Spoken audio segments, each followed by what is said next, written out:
أعوذ بالله من الشيطان الرجيم.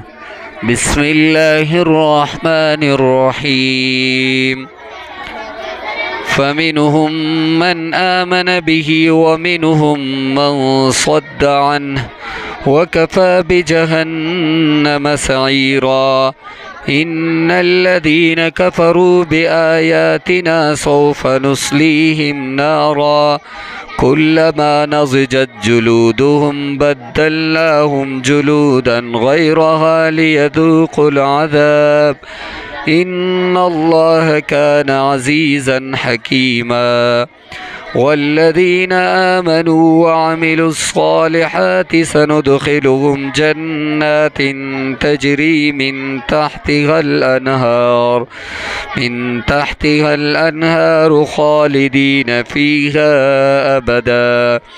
لهم فيها أزواج مطهرة وندخلهم ظلا ظليلا. إن الله يأمركم أن تؤدوا الأمانات إلى أهلها وإذا حكمتم بين الناس أن تحكموا بالعدل. إن الله نعم ما يعظكم به. إن الله كان سميعا بصيرا. يا أيها الذين آمنوا أطيعوا الله وأطيعوا الرسول وأولي الأمر منكم.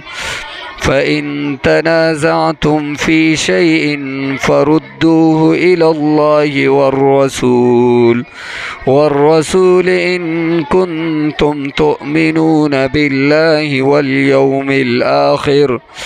ذلك خير وأحسن تأويلا. ألم تر إلى الذين يزعمون أنهم آمنوا بما أنزل إليك وما